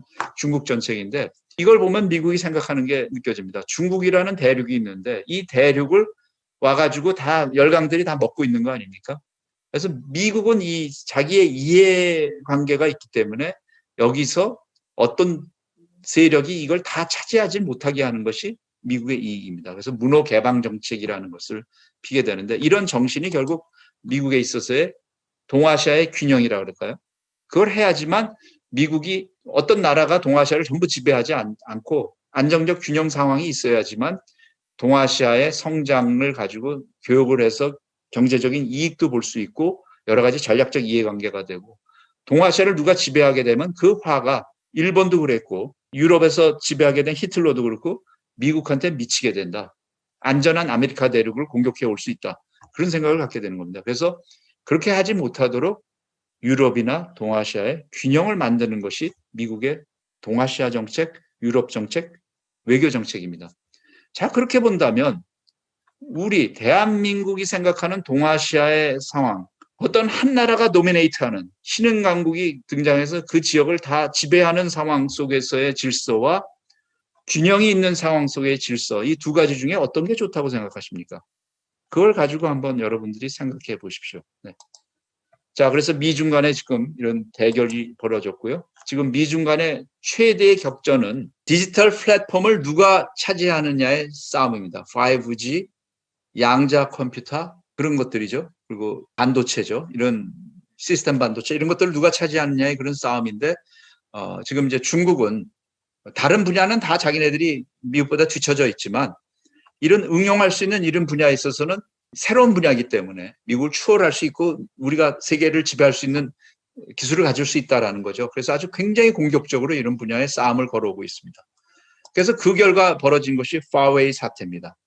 자, 화웨이 사태를 겪으면서 우리가 생각한 게 있습니다. 자, 중국이 자기네들이 5G나 AI나 양자 컴퓨터나 인류의 기술을 자기네들이 갖고 있다.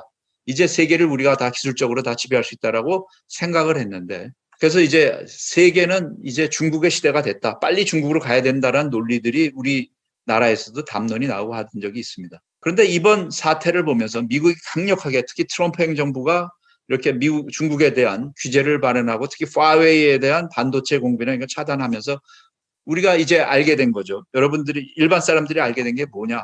화웨이는 5G 통신 장비에서는 세계 1위의 기술력을 갖고 있습니다.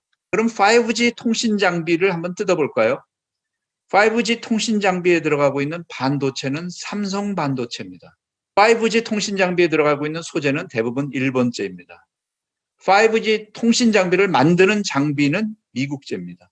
그러면 삼성 반도체를 얻지 못하고 일본의 소재를 얻지 못하고 미국의 그런 장비와 소프트웨어를 얻지 못하면 아무리 뛰어난 응용력을 갖더라도 그러한 통신 장비를 만들어낼 수 없는 겁니다. 자, 그건 뭐냐?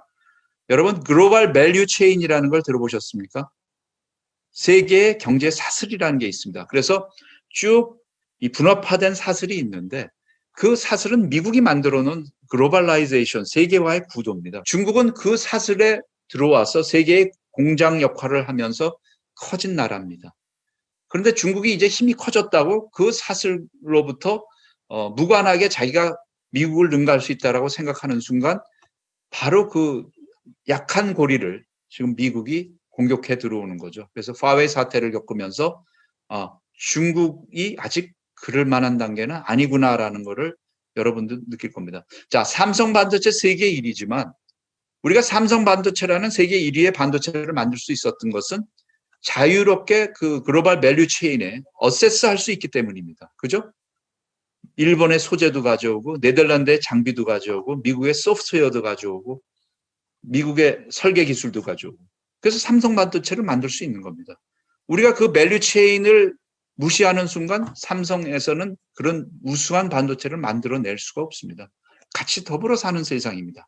한 나라만 뭐 이걸 튀어나와서 할 수 없는 세상이죠. 그게 이번에 화웨이 사태를 가지고 여러분이 인식해야 될 부분입니다. 중국은 1도련선, 2도련선 이렇게 지금 이걸 중국의 눈으로 본 그 지도입니다. 그래서 이제 중국은 뭐 인도양의 진주 목걸이 작전을 하고 있는데 미국은 이제 쉽게 얘기하면 인도 태평양 전략이라는 걸 하고 있습니다. 그래서 쿼드라 그래서 인도, 오스트레일리아, 미국, 일본을 엮는 이 다이아몬드 형태의 이 쿼드라는 것을 가지고 인도 태평양 전략을 쓰면서 말하자면 중국의 이런 1대1로를 견제하고 있는 그런 구도로 가고 있습니다. 그래서 여기서 중요한 것은 미국은 동아시아의 안정적 균형을 만들어내는 거죠. 과거에 러시아가 컸을 때는 중국을 끌어들여서 균형을 만들었듯이 이제 중국이 이 지역을 지배하려고 하니까 이 인도와 일본, 오스트레일리아를 끌어들여서 한국도 끌어들이려고 하는데 한국은 영 여기에 지금 안 들어가려고 하고 있죠. 그래서 이런 식으로 견제하는 겁니다. 균형을 만드는 거죠. 지배하는 나라가 등장하는 건 미국의 이해에 맞지 않는 겁니다. 우리는 근데 어떻게 해야 될지 한번 여러분 생각해 보십시오. 미국은 어떻게 하려고 하느냐?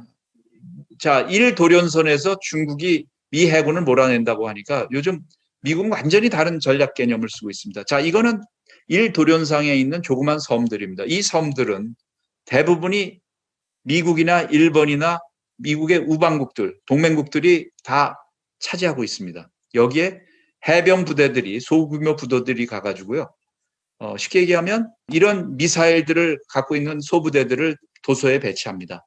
그래서 이런 미사일을 쏘면 이런 미사일이 한 400~500km 날아가는데 대한 미사일입니다. 그래서 얼마 전에 플로노이라 그래서 다음번에 국방장관이 유력시되는 바이든 정부의 친구가 Foreign Affairs에 쓴 게 보면 2, 3일 내에 중국 해군을 전부 다 격침시키겠다라는 플랜을 얘기하고 있습니다. 바로 이러한 전력을 사용해서 태평양상에 있는 도서에다가 이러한 미사일 링크를 만들고 남중국해, 동중국해 상에 중국의 해군 함정들을 다 침몰시키겠다라는 그런 전략입니다. 그래서 뭐 이런 또 스텔스기를 갖고 이런 스텔스 미사일도 쓰겠다라는 얘기죠.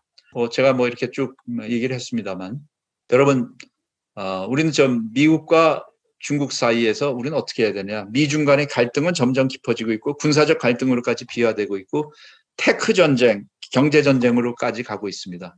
여러분은 우리는 어떤 선택을 해야 된다고 생각합니까? 흔히 많은 사람들이 안보는 미국이고 경제는 중국이다. 안미경중이다. 그래서 우리는 균형 외교를 취해야 된다는 사람도 있고 어떤 사람도 이제 동맹은 더 이상 필요 없다. 남북 협력 관계를 강화해서 가야 된다. 뭐 이런 다양한 의견들이 나오고 있습니다. 여러분들 어떻게 생각하는지 저희가 한번 얘기해 볼 필요가 있는데 브레진스키라는 교수 아세요? 미국의 유명한 브레진스키라는 교수가 쓴 책에 보면요. 한국을 중국의 영역으로 보고 있습니다. 한국은 언젠가는 중국의 영역으로 갈 것이다. 최근에 워싱턴에 있는 많은 싱크탱크에 있는 사람들은 한국은 어차피 중국으로 갈 거 아니냐라는 생각을 갖고 있는 것 같습니다. 여러분 어떻게 생각하실지 모르겠습니다. 그리고 언젠가 이런 미중 두 태양 중 누굴 선택하나 이런 글이 실려서 열심히 읽었는데 깜짝 놀랐어요. 이 글을 읽어보니까 빨리 중국을 선택해야겠더라고요. 네. 지체할 필요가 없어요. 그래서 뭐 우리 지난번 대통령이 이 천안문에 섰습니다. 이거 굉장히 쇼킹한 일입니다. 여기에는 미국의 동맹국으로서는 유일하게 우리나라 대통령이 여기 섰습니다. 이 소위 균형 외교라는 명칭을 갖고 여기 쓴 거죠. 아마 미국도 굉장히 쇼크를 받아들였을 거라고 봅니다. 지금 미중 사이에는 한국을 누구로 끌어들이냐를 갖고 지금 각축전을 벌이고 있습니다. 그래서 미국은 한국을 린치핀이라고 합니다. 동맹의 린치핀은 굉장히 중요한 최상위급 개념으로 핵심 축입니다. 한미동맹의 핵심 축이다. 바이든도 문재인 대통령과 통화해서 한국은 인도 태평양 지역에 있어서의 핵심 축이다라는 한미동맹은 그 얘기를 합니다. 근데 여러분 사드 사태 때 한번 우리 어떻게 됐죠? 사드 때 중국이 우리가 그 박근혜 대통령이 저렇게 천안문까지 섰는데 사드를 하니까 뭐 야단이 났죠. 그래서 뭐 보복을 한다 뭐 한다. 근데 그때 여러분 아실 겁니다. 중국이 우리한테 보복을 할 거라고 해서 당시에 우리나라의 중국 전문가들이 중국이 우리의 사드 보복을 하면 우리 경제는 이제 거덜난다라고 그랬습니다. 이제 끝났다. 중국이 무지 화났다. 그래서 7단계에 걸친 보복을 할 거고 지금 3단계인데 4단계만 되더라도 우리 경제는 마비될 거라고 그랬습니다. 그래서 실제 4단계, 5단계까지 했죠. 결과가 어떻게 됐죠? 우리나라 경제 망했습니까? 그 다음 해에 한중 교역이 14%가 늘어났습니다. 한중 경제관계 잘 이해하셔야 됩니다. 자, 어떤 거죠? 물론 롯데나 몇몇 기업들은 왕따의 타겟이 돼서 고초를 겪었습니다. 그런데 우리나라의 대중 수출품의 대부분이 뭐냐? 완성품이 아닙니다. 현대 자동차 거의 중국 시장에 안 팔립니다. 삼성 스마트폰 중국 시장에 거의 안 팔립니다. 우리나라가 중국 시장에 수출하는 건 대부분 중간재입니다. 반도체를 비롯해서 그 중간재를 중국에서 조립을 해서 완성품으로 만들어서 미국으로 갑니다. 그래서 그 사드 보복 중에 우리나라의 교육은 14%가 늘어났습니다. 중국은 우리나라에 의존할 수밖에 없는 겁니다. 물론 이러한 우위를, 중간재적 우위를 과연 언제까지 우리가 유지할 수 있는지, 그거는 빅 퀘션 마크입니다. 굉장히 미투위태합니다. 그럼에도 불구하고 이런 관계라는 점도 이해를 해야 된다. 중국이 우리를 함부로 대하기는 쉽지 않다라고 봅니다. 당분간. 특히 미국이 중국에 대한 저런 보복을 가하고 하는 상황에서 지금 우리한테는 그렇게 중국한테 만만한 상대가 아니라고 봐야 됩니다. 자, 그런데 놀랍게도 이 사드 보복 사태의 즈음에서 우리 강경화 장관이 3노를 중국에게 약속을 했습니다. 하나는 더 이상 사드를 배치하지 않겠다. 또 하나는 미국의 MD에 들어가지 않겠다. 세 번째는 뭐죠? 한미일 간에 군사협력하지 않겠다. 물론 뭐 그렇게 생각할 수도 있지만 국제관계라는 건 어떻게 될지 모릅니다. 미래의 주권적 사항을 제3국한테 이렇게 약속을 하는 국가가 있나요? 저는 이건 잘 이해를 못하겠습니다. 네. 자, 근데 그러면 우리가 중국한테 얼마나 환대를 받느냐? 우리 대통령이 혼밥, 국빈 방문으로 갔다 혼밥하는 모습을 본 적이 있는데 이건 있을 수 없는 일입니다. 중국은 정말 접대 문화의 세계 최고봉입니다. 저도 뭐 중국한테 초청받아서 갈 때는 뭐 더 이상 우리는 중국한테 받았던 그런 접대를 해줄 수가 없습니다. 근데 이 친구도 굉장히 잘합니다. 그런데 우리 대통령이 국빈을 방문했는데 밥을 한 끼밖에 안 샀다라는 건 놀라운 일입니다. 그리고 우리 대통령 특사가 갔는데 대통령 특사는 정상과 동급입니다. 그래서 자리 위치를 항상 옆자리에 앉혀야 됩니다. 정상 옆에. 근데 우리 이해찬 특사가 갔을 때 바로 이렇게 하석에 앉혔습니다. 정의용 대통령 특사가 갔을 때도 이렇게 하석에 앉혔습니다. 근데 중국 친구들이 이게 뉴노말이다. 앞으로 우리 이렇게 할 거다. 외국 사절을 만날 때 그랬는데 뭐 미얀마 총사령관을 만날 때는 옆에 앉혀요. 베트남 대외관계위원장 옆에 앉힙니다. 미국의 이 특사, 우리 나라 특사 할 때는 이렇게 이게 노말입니다. 이렇게 앉힙니다. 근데 중국은 그렇지 않는다는 거죠. 그래서 이게 어떻게 된가 봤더니 캐리람 홍콩 행정장관을 앉히는 자리죠. 그죠? 어떻게 앉히는지 봤습니까? 마카오 총장 어떻게 앉습니까? 행정장관 이렇게 앉습니다. 지금 중국은 한국을 과거의 중화 질서 속에서의 속방의 일원으로 보고 있다라는 그런 생각을 갖습니다. 잘 생각해 보십시오. 네. 바이든, 이 사람 만만치 않은 사람입니다. 이 사람이 2013년에 부통령일 때 한국을 왔습니다. 박근혜 대통령을 만났어요. 박근혜 대통령이 이상하게 중국을 좋아하는 분입니다. 시진핑 주석을 굉장히 좋아했고 한중관계 굉장히 좋았었습니다. 나중에 사드 때 당했는데 근데 그때 이제 균형 외교니 모르는 얘기가 나올 때 바이든이 와서 이런 얘기를 했습니다. It has never been a good bet to bet against America. 미국의 이익에 반하는 선택은 좋은 배팅이 아니다라고 얘기를 했습니다. 그래서 균형 외교에 대해서 경고를 했다라고 볼 수 있겠죠. 자, 이 말이 함축하고 있는 것을 여러분이 앞으로 생각을 해보십시오. 저는 이제 바이든이 됐을 때 한 가지 우려되는 것은 트럼프는 김정은과 텀이 굉장히 좋았습니다.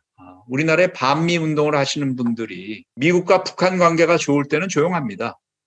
그런데 바이든이 들어와서 미국, 북한에 대한 관계가 별로 좋지 않을 때, 좋아질 개연성이 있을 때 반미 운동이 우리나라에서 일어나는 그런 경향들이 있습니다. 그래서 이 반미 운동을 어떻게 될 건지 저는 이런 것이 일어나지 않을까 걱정이 되고 옛날에 시청 앞에서 이런 일도 일어난 적이 있습니다. 네. 지금 우리는 어떻게 보면 한미 동맹이 저는 기로에 서 있다고 생각하는데 우리 애치슨 라인 여러분 기억하세요? 애치슨 라인이라는 게 이게 한국 전쟁을 일으켰던 겁니다. 당시에 애치슨이라는 미국의 국무장관이 미국의 방위선은 일본 열도와 필리핀으로 이어진다라고 얘기를 했습니다. 한반도를 뺐어요.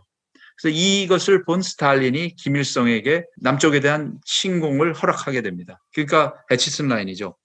근데 지금은 어떻게 보면 우리가 이 애치슨 라인에 남쪽으로 갈 거냐 북쪽으로 갈 거냐 기로에 서 있는데 우린 지금 현재 우리의 담론 구조나 이런 걸 보면 자꾸만 북쪽으로 가고 싶다. 에치슨 라인으로부터 이탈하고 싶다. 제2의 에치슨 라인을 우리 스스로 지금 긋고자 하는 게 아닌가라는 그런 생각이 듭니다. 우리가 한번 미국의 힘을 한번 생각을 해봅시다. 여기 있는 것은 미국의 대학교들의 마크입니다. 50주 중에 주립대학교들이 있는데 어떤 주를 가든지 간에 세계 100대 대학들이 있습니다. 그러니까 이런 지식이나 그런 것이 굉장히 높죠. 그리고 노벨상의 수상자도 아마 가장 많습니다. 기술력도 그렇고요. 그런 점을 한번 생각해 봐야 될 거고요. 자, 여기가 1등서부터 5등까지 시가총액의 1등서부터 5등입니다. 옛날 같으면 이 시가총액 1등서부터 5등에 다 무슨 GE, 제너럴 모터스, 보잉, 물건을 만들어내는 그런 기업들이었을 겁니다. 지금 이 기업들은 물건을 만들어내는 기업들이 아니죠. 여러분들 이게 시가총액 1등서부터 5등입니다. 그리고 세계 기업의 1등서부터 5등이기도 합니다. 아마 세계 1등서부터 10등 사이에 글로벌 브랜드를 보면 8개가 미국 거고 1개가 한국 거고 1개가 중국 겁니다. 그 1개 한국 거가 들어가 있다는 대단한 일이죠. 삼성입니다. 그게. 네. 자, 근데 이 기업들 여기서 물건을 만들어내는 기업들이 하나도 없죠. 흔히 얘기하는 애플은 글쎄요. 만들어내지만 이 친구들은 캘리포니아에서 디자인을 하고 물건을 어디서 만듭니까? 대만계 기업 폭스콘이 중국에 있는 현지 공장에서 만들고 있죠. 아이디어를 갖고 하는 기업들입니다. 그리고 글로벌 밸류 체인을 활용합니다. 자, 그래서 여러분 저는 이렇게 갤럭시를 갖고 있습니다만 혹시 여기 뭐죠? 아이폰을 갖고 계신 분들은 이게 메이드 인 차이나라는 걸 아실 수 있을 겁니다. 중국에서 나오기 때문에 메이드 인 차이나입니다. 그러면 이게 원가가 500불이라고 따지면 그 500불짜리 메이드 인 중국산 아이폰에서 그건 중국의 수출품입니다. 막강한 중국의 수출품, 세계 무역에 중국에 차지하는 비중이 굉장히 크죠. 근데 거기에 애플 아이폰도 있습니다. 그러면 500불 수출하는 돈 중에 중국에 떨어지는 돈은 얼마일까요? 중국에 떨어지는 돈은 6불 75센트입니다. 현지 공장에 있는 중국 노동자들의 근로 노임입니다. 그게 675전입니다. 그게 중국한테 떨어지는 돈입니다. 그리고 140불 정도가 쉽게 얘기하면 부품입니다. 자, 디스플레이는 LG, 반도체는 삼성, 어떤 거는 대만, 어떤 거는 일본. 그게 140불이 그 나라들이 갖는 겁니다. 자, 그러면 나머지 352불 25조는 누가 갖는 거죠? 몽땅 애플 차지입니다. 미국은요, 수학, 기초과학 약합니다. 이 사람들 안 해요. 체코 사람들한테 맡겨서 아웃소싱 합니다. 누가 제일 웹 디자인을 누가 제일 잘합니까? 웹을 잘 만드는 사람들이 누구죠? 아일랜드 사람들한테 맡겨서 아일랜드 사람들이 만들게 합니다. 누가 소프트웨어 잘 만들죠? 뭄바이. 인도에 맡겨서 인도에서 합니다. 누가 제일 디자인 잘할까요? 디자인 제일 잘하는 게 밀라노랍니다. 밀라노에 맡겨서 아웃소싱합니다. 누가 제일 값싸게 잘 만듭니까? 중국이랍니다. 중국의 모든 생산 공장, 스모크스택 인더스트리라고 그러죠. 굴뚝 공장들을 다 중국에다 두고 중국에서 생산하는 겁니다. 이게 글로벌 밸류 체인입니다. 그래서 그걸 활용하는 것이 미국이라고 볼 수 있고 그것이 바로 미국의 힘이라고 볼 수 있는 겁니다. 그리고 미국은 이걸 합니다. 파라다임을 바뀌어나갈 수 있는 지배하는 힘을 갖고 있는데 세계의 파라다임, 경제의 파라다임. 옛날엔 물건을 잘 만드는 사람들이 세계 경제를 지배했습니다. 장땡이었죠. 그래서 독일과 일본이 세계에서 물건을 제일 잘 만들게 됩니다. 그러니까 미국이 어떻게 바꿉니까? 그 다음에는 파이낸스를 중심으로 세계 경제를 바꿉니다. M&A를 하고 뭘 하면서 세계 경제 구도를 바꿉니다. 일본이 녹아나죠. 그 다음에 또 뭘 하죠? IT라는 새로운 분야, 디지털이라는 새로운 분야, 아까 얘기한 그 5개 기업의 그런 완전히 새로운 산업의 파라다임을 만들어냅니다. IT 파라다임. 그래서 옛날처럼 물건을 만들어내는 사람들이 세계 경제를 지배하지 못합니다. IT가 지배합니다. 또 하나 만들어낸 게 뭐 있죠?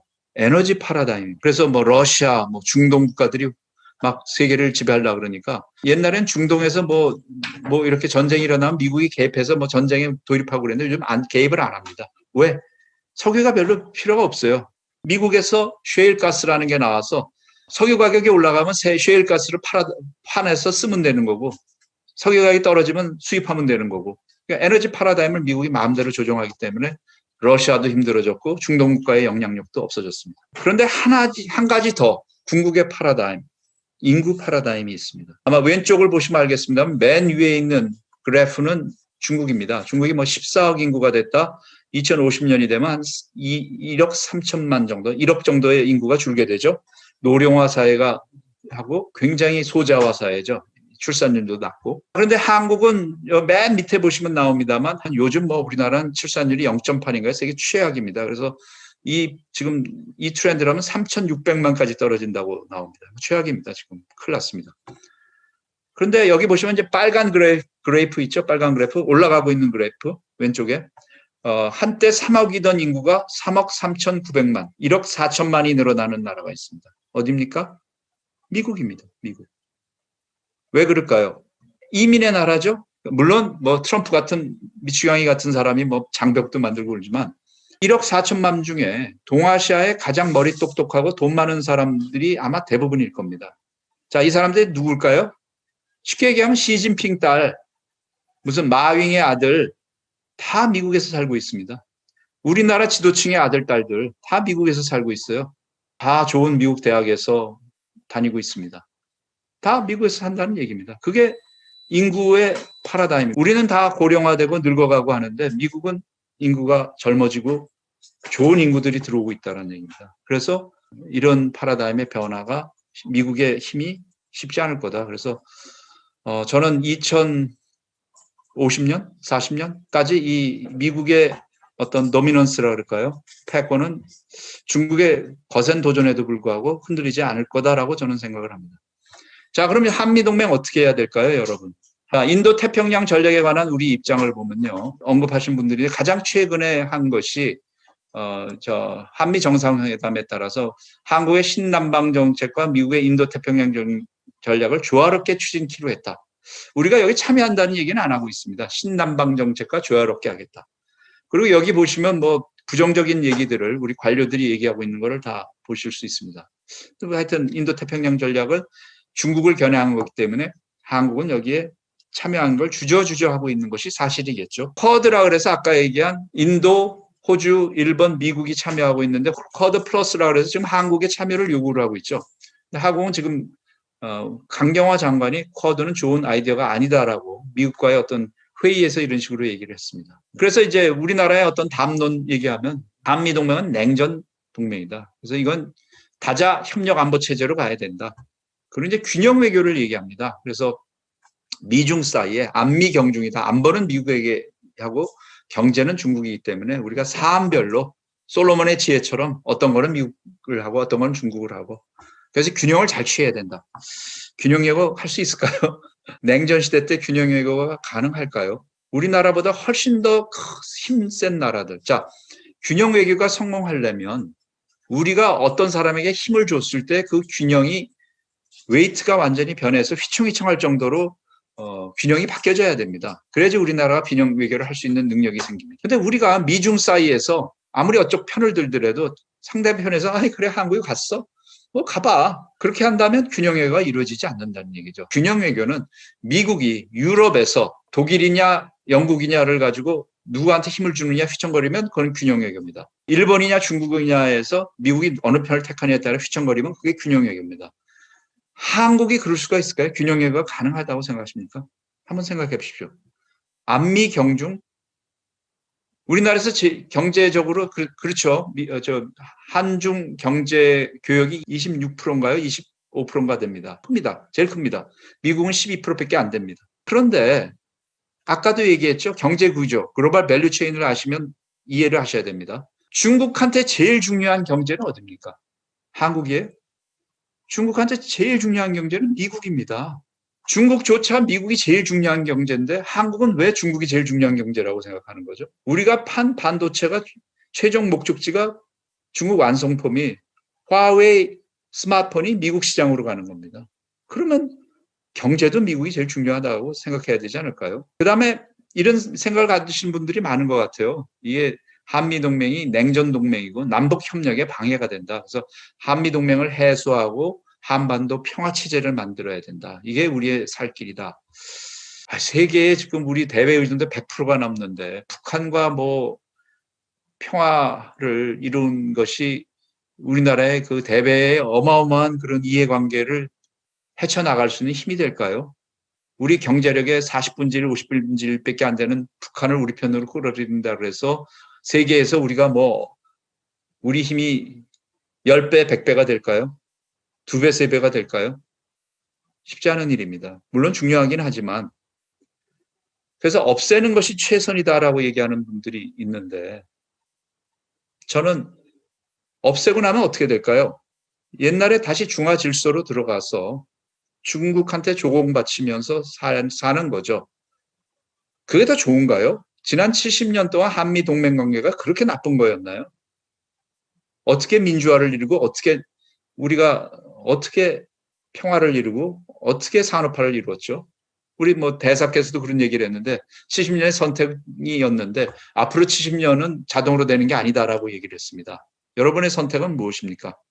어떤 분들은 중경국 외교를 얘기해요. 우리 대학교 아주 뭐 괜찮은 대학 교수들도 그런 얘기를 하는데 자, 중경국 외교는 미국 편도 아니고 중국 편도 아니고 중경국끼리 잘해보자라는 겁니다. 어느 날 중국이 우리를 침공해 왔습니다. 이런 일은 없겠지만 자, 그러면 중경국 인도가 중경국 독일이 우리를 지원하러 올까요?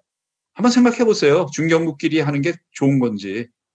물론 중경국끼리 그렇게 연대를 강화하고 레버리지를 쓸 수는 있겠지만 그게 전부일 수는 없다는 얘기입니다. 그래서 한번 생각해 봅시다. 그런데 재밌는 것은 우리나라 국민들의 인식은 올바라요. 우리 정치권과 달리 미국에 대한 호감이 굉장히 세계적으로 높습니다. 그리고 재밌는 거는 북한이 우리를 침공하면 90% 이상이 미국이 도울 거라고 생각하고 있어요.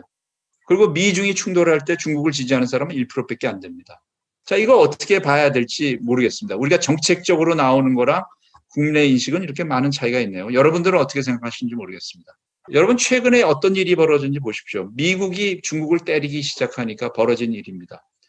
우리가 잃고 있었던 것들, 예를 들어서 삼성전자가 화웨이한테 밀려서 스마트폰은 완전히 끝나는 걸로 생각을 하고 있었습니다. 근데 금년에 세계 1위를 스마트폰 삼성전자가 지켰고 그리고 순이익을 거의 뭐 최고치에 달하는 분기별 순이익을 달성하고 있습니다. 그중에 스마트폰 분야가 굉장히 큽니다. 왜 그랬을까요? 화웨이에 대한 미국의 제재가 반사이익을 삼성이 보고 있습니다. 5G 통신 장비는 삼성은 명함도 못 내밀고 있었습니다. 최근에 화웨이 거를 안 사니까 미국의 버라이즌인가요?